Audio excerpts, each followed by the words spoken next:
What is going on, everybody? ZyoniK here, and in today's video, man, I can't put Feraligatr down. It is such a good Pokemon. I'm honestly gonna say it is goated, along with Alolan Marowak. This thing is incredible. Now, I'm pairing it with the core of Tropius and Shadow Poliwrath today. A unique and kind of spicy core. I really wanted to try out the Tropius in this meta. We're seeing a lot of fighters like Gallade, Annihilate, and Poliwrath. We're also seeing a lot of water, so Tropius can kind of cover both of those while also doing well against Lantern. It's a unique combination that only really Tropius and Jumpluff have, but obviously I'm going with Tropius today. Poliwrath Anchor, Feraligatr Safe Swap, and Feraligatr, everyone, is just so good. Shadow's even better. I have it, but I need to Elite Charge TM it once I get my next one. Hope you guys enjoy. This team was fun to use. Let's go and get right into it. Alright, getting into the first battle. Tropius on the lead versus Lantern. Pretty nice matchup, especially with our backline. We do see them swap out into Chandelure. So, obviously, you and I are both seeing exactly what is about to happen. It is going to be a double Fire Ghost backline. Boom, down it goes, and then in comes the Lantern. Now, the question is, what Pokemon is it in the back? Is it going to be Skeledirge? Is it going to be Alolan Marowak? Poliwrath could still do well in that situation, but it's going to come down to how much damage we can, or how much damage the Lantern is going to be doing against our Tropius that might determine if we win or not. So we land 2 Hydro Cannons there, and look at that. Look at that. It's a bad, I mean, I know they committed to the farm down to get lots of energy, but just look at that. It's absolutely beautiful. Now, I'm going to decide to no shield here. Obviously, I'm hard reading another Fire Ghost in the back. You don't just safe swap a Chandelure if you don't have another Fire Ghost back there. Much like safe swapping a Charmer, there's always 2, right? They come in pairs. So I'm going to counter swap now that they've drained their energy, and sure enough, there is Skeledirge in the back. That was a pretty good call on my end, obviously making a hard read that there is a second Fire Ghost, and also that the Lantern was out of energy, so I could safely come in and get ahead on energy because I'm going to need that for this matchup. Now, I'm going straight Icy Wind right here. My opponent has a win condition as if they no shield an Icy Wind, but thankfully, because Icy Wind still does a good amount of chip resisted damage, I can go straight Icy Winds right here and be getting shields regardless. Our Tropius as well has a good amount of health remaining, and the reason why I went for Icy Wind is again what I said at the beginning. This is going to come down to how much health we have remaining on our Tropius to see if we can actually win this game. So they do get to another Disarming Voice, and this is unfortunately just before I got to my third Icy Wind. They swap in the Lantern though, which allows me to get the farm down. Maybe they're very close to a Surf right there, and then I have the back-to-back Leaf Blades ready to go. They also could have swapped out trying to get the Incinerate damage to go through, right? It's debuff. That's actually probably why they did that. But thankfully my Tropius had enough energy and enough health. We're able to win it. Good game. All right, moving in to the next one. Tropius on the lead versus Dragonair. So whenever I see Dragonair, I think Bastion, Lantern, backline. I'm swapping to Feraligatr. Sure enough, there's the Lantern. So we've already seen 2 pieces to the puzzle. There was a very popular top-performing team from last season that included Vigoroth on this roster.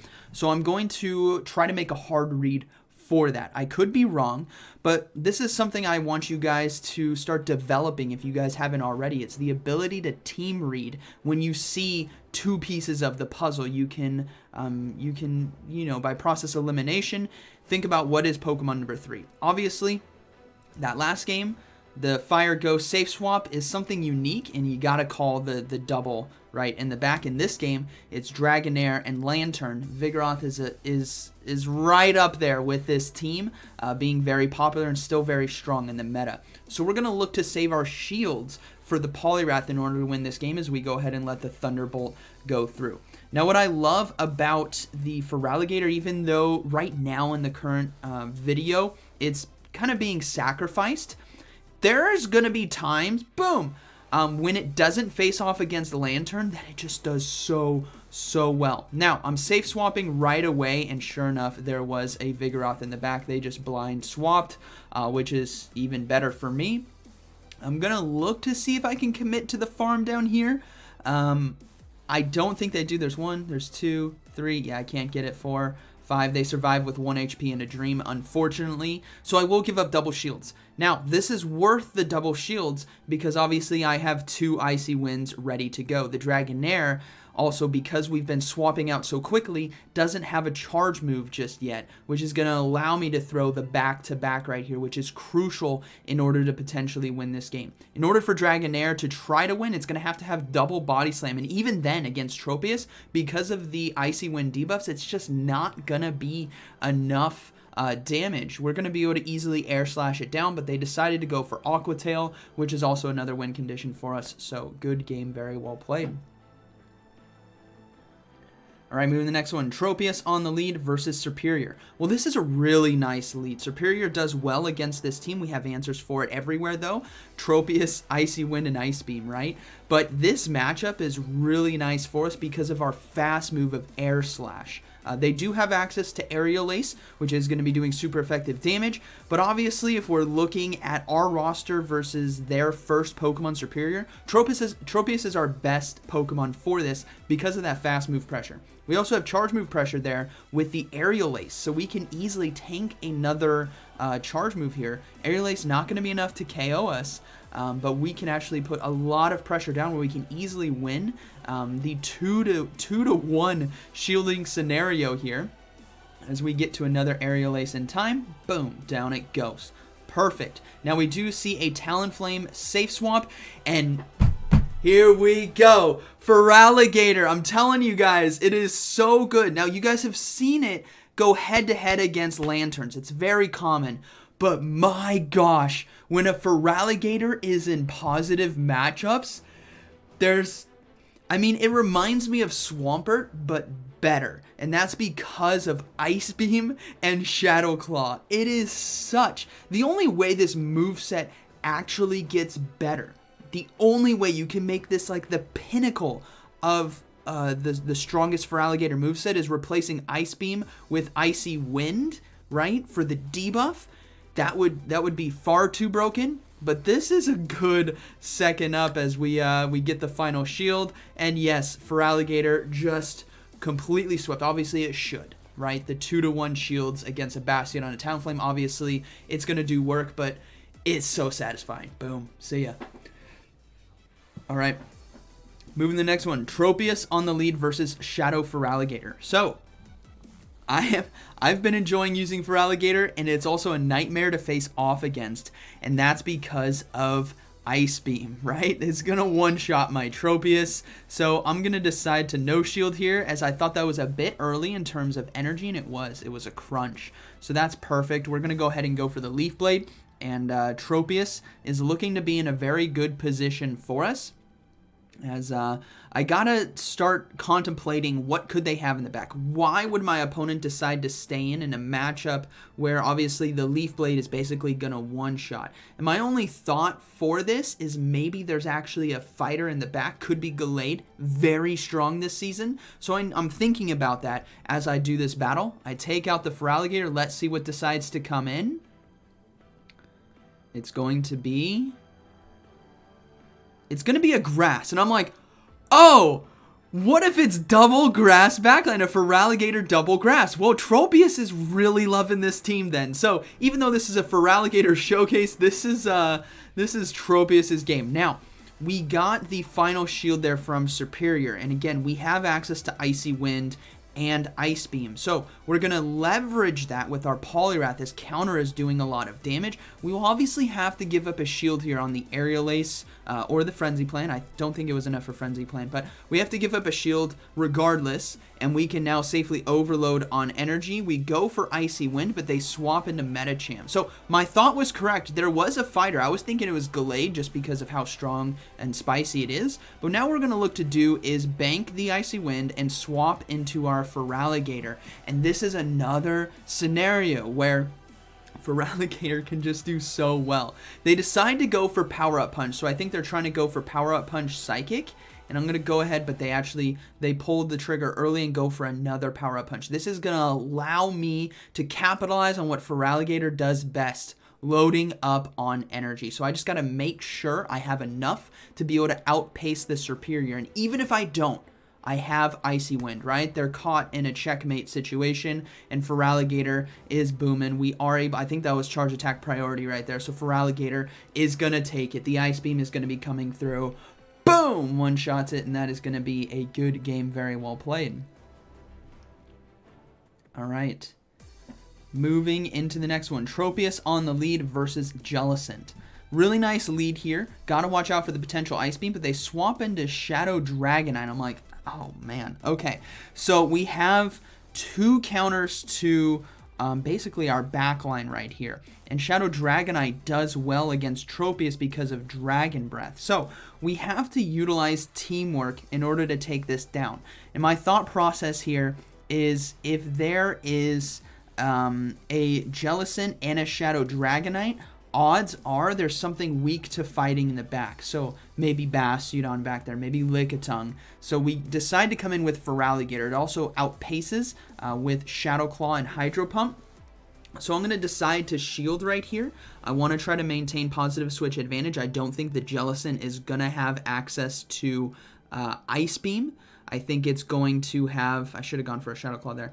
I think it's going to have just the typical Surf Shadow Ball. If it's Ice Beam, so be it. But we land the Hydro Cannon. We do a good amount of damage. And now we're going to come in with the Tropius. But it's a Shadow Gligar. A triple fighting counter team. Triple pseudo, double flyer and a ghost. I was not expecting this team. This is why I said when it comes to team reading, it's just your best guess, taking the odds of probability. This was a unique team. This was an outlier. Obviously, we just get hard countered City right here. There's nothing I can do. Good game to my opponent. Really unique team on their end. But ultimately, right, I hard read a Lickitung in the back or something like that, and I was completely wrong. All right, next game, Lurantis and a Feraligatr. Tropius, I'm telling you guys, Tropius has a unique opportunity in this meta because of the fighters, the grass, and the waters. They're really common, and a lot of variety when it comes to that as well. Now, I decide to come in with Poliwrath here against the Shadow Feraligatr. I'm going to be resisting Hydro Cannon, and I decide to no shield right there. And we also have Icy Wind on the back end. Now, the tough thing about Feraligatr, obviously, when you come into it late, is its ability to spam the charge move. So I will have to give up a shield, and I'm going to go ahead and go for a Scald here. I was concerned that Icy Wind might not KO, so I thought, you know what, just go for the guaranteed resisted KO here, which is going to be the Scald, but they decided to shield. We get the attack drop regardless, so now we're going to go ahead and maintain positive switch advantage, give up the shield, and commit to the farm down. This is going to allow us to keep alignment with our Tropius, and then we are going to throw an Icy Wind as well against the Lurantis if it decides to come back in, which it does. Now, Poliwrath right here, Shadow Icy Wind is still a very hard-hitting charge move, and it does 75% of their health right there. They're not even going to be able to farm me down because I resist Fury Cutter, I should say, because of our fighting typing. So they have to throw the Leaf Blade. We're going to come in with Feraligatr now, anticipating them swapping out. They obviously wouldn't be able to stay in against Tropius, so their only play is to swap out right away. And I thought if I come in with Feraligatr and it's a good matchup, then we get ahead on energy. If it's a bad matchup and Tropius has a good matchup against whatever's in the back, then we just swap to that, right? So we're going to be able to KO here as the Feraligatr. Boom! Oh, almost takes out the Carbink, but we should be able to survive the Rock Slide, which I think it is. Yeah, it's going to be the Rock Slide, and then we will be able to, they decide to surrender. So good game. All right, moving to the next one. We have Tropius versus Quagsire. Another Pokemon weak to Tropius. They're deciding to stay in, and now they swap out into Charjabug. And Charjabug's a unique Pokemon for this team where it could give you some trouble in the right situations. In this situation, it's not as bad. We're ahead on energy. We got a shield right there as well. And I'm curious, this is also a Spark Charjabug, so I would say not as good, but tougher or easier for them to manage the fast move timings as well as opposed to Volt Switch. Volt Switch is a lot easier to lock down as we go ahead and go for the Aerial Ace. Now, we saw it was Quagsire in the lead. We have two good answers to that. I'm going to decide to no shield the Exers, or I'm going to swap into Feraligatr now to get ahead on energy, and then I'm going to look to go for the Hydro Cannon here. If our hardest counter to Quagsire was Tropius, we still have 2 good answers in the back, right? Or if their hardest counter was Chargebug to our backline, we're looking pretty good, I think. We didn't need to keep Tropius healthy and alive in order to counteract the Quagsire. We just need a Feraligatr with Hydro Cannon and Shadow Claw right here, and also Shadow Poliwrath, right? So I'm reading, if we're looking at this team here, Quagsire and Chargebug. Obviously, Quagsire very weak to grass, so I'm reading something like a Skarmory, a Talonflame, maybe an Altaria, in the back some kind of flyer. Unfortunately, I don't get to another Hydro Cannon right there. So what we have to do is a little peekaboo situation here. I know they have energy. I'm going to go ahead and come in with the Poliwrath, do 1 counter, and then swap into Tropius, and then they throw. Now, if it's something that obviously Tropius wasn't going to beat anything, let's just be honest. Boom, we go down, and then we counter, and now we get to see what's in the back. I'm hoping Skarmory, but it's actually a Clodsire. So a Pokemon that is pseudo good against grass-type Pokemon because of that poison typing and Sludge Bomb, right? And also a really good matchup for us with our Poliwrath. So what we need to do is I'm going to go for double Icy Wind. I feel like Scald is barely not going to be enough, and I know I'm about to get hit with a Sludge Bomb, right? So I think my play is double Icy Wind. I could be wrong. Yeah, Scald wouldn't have been enough there, because I'm about to get hit with the charge move, and I basically have to be able to get to 3 3 Icy Winds in time, because they get to this. Yeah, they get to this charge. Maybe the Scald damage, it would have been enough to KO with the counters. I'll have to look at that in the Sims based on the percentage health. Maybe you guys could let me know in the comments for anyone watching so they can back read and see that, or you can look it up yourself as we go ahead and go for the Icy Wind. Boom. So still able to secure the win. This was the safer way to do it. All right, moving to the next one. Tropius on the lead versus Empoleon. Okay, so Empoleon lead. I swap out into the Feraligatr right away. I have seen, well, there's a Whimsicott right there. So this could be the team that I ran yesterday, which was a Whimsicott Empoleon core. They're really nice together in this meta, and thankfully because Feraligatr has access to Ice Beam, we are able to put a lot of pressure down. Now, if this is in fact the team that I ran, then we're looking at a Feraligatr as well on the back line. So we're going to go ahead and go for, did I run? I can't even remember the team I ran yesterday. Oh my gosh. No, it was Sableye. It was Sableye, sorry. I'm just so used to running Feraligatr and everything. I've tried a bunch of different stuff, but these are the ones that stuck and did well.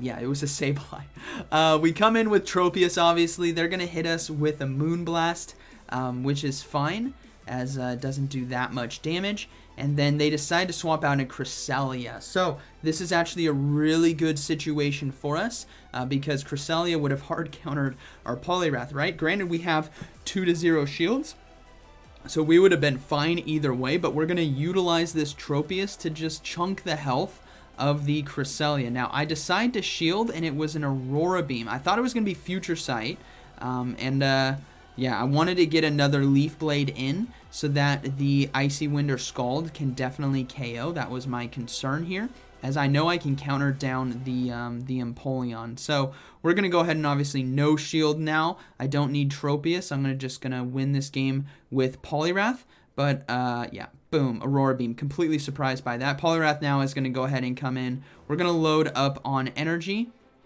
And we go for Icy Wind, and they swap into Whimsicott. So they catch the charge move, but this is fine. Boom! See ya! All right, there's one Pokemon. In comes the Empoleon, and now we're in a we have a great opportunity here to potentially fully farm down. They decide to go for Hydro Cannon. It's the same energy as Dropek, but we're just gonna Dropek. We're gonna go ahead and farm down, and now we go for Scald on charge attack priority. So that is gonna be a good game, very well played. I feel like they could have potentially won that game had they played it a little bit different. But regardless, good battle. All right, moving into the final battle. We have Tropius on the lead versus Electrode. Haven't seen this Pokemon in a long time. The Kanto Cup it was top meta. I get a little bit of lag here, and we're catching back up. I think we're okay in terms of energy, but they are at a charge move right away, and it is going to be the discharge. So that was 3. So we're just going to go ahead and throw on the Leaf Blade here. This does actually quite a bit of neutral damage here against the Electrode, to the point where they might want a shield. As you guys can see, I'm going to be able to get to another one. And this is what's great, is the Electrode obviously hard counters our backline, but we've gotten it low, and we might get ourselves shield advantage as well, which could be pivotal for us in this game. So I'm going to decide to no shield here. The Tropius has done its job. Discharge not enough to KO. So I'm going to go ahead and swap into Shadow Poliwrath, and they swap in Jellicent. Now, the reason why I went into Poliwrath instead of Feraligatr is because I thought if they decided to stay in to try to get to another charge move, the Shadow counters would have really added up, and we might have been able to snipe them. Had we come in with Feraligatr, maybe they get to the discharge in time and I'm forced to shield. So now I'm going to go ahead and let Poliwrath go down. I have the 2-to-1 shield advantage. I have a Feraligatr, which can get a great farm down here against Jellicent. The hardest counter on their team is likely that Electrode, which is already low. So my win condition before me is to hard fast move down and get a lot of energy and utilize my Tropius in order to potentially catch a charge move. So I'm going to decide to, yep, we do get the full farm down right there. That was close. They almost got to it. They come in with Electrode, and I think they now have enough energy for discharge. So I'm throwing the Hydro Cannon right here. Let's see what they decide to do. They decide to no shield. Final Pokemon is going to be a Scrafty. Okay, so for Feraligatr, you guys are about to see how quickly it can get to these charge moves with Shadow Claw. I only need 3. We already have 2. So now we got the final shield, and Feraligatr is just going to put in work. It is so spammy. And the Shadow Claw damage as well, I know it's resisted in this situation, but the Shadow Claw damage overall is just really nice in this meta as they decide to go for Acid Spray right there. We're going to be able to survive long enough and get to another Hydro Cannon in time. So Feraligatr doing a beautiful sweep here at the end for me. Boom! And that is going to be a good game, very well played. This team overall, everyone, was pretty solid. Not gonna lie, this team was pretty solid. What I found when running it was I really enjoyed the Feraligatr safe swap to draw lanterns. I enjoyed Tropius core breaking a lot of teams because of how strong it is against something like a lantern and a grass, or a fighter and a grass, or a Feraligatr and a grass and a fighter. Like you guys saw, it was core breaking a lot, which is nice. Where it struggled was against teams that can do really well, like so the Shadow Dragonite, Gligar, Jellicent team. That was just like I couldn't do anything to that. Other teams, maybe if a Shadow Alolan Ninetales was in there, that could prove a bit troublesome. Double Charm could prove a bit troublesome, but overall, it was really fun to use. So I hope you guys enjoyed today's video, and like always, thank you for watching. I'll see you in the next one.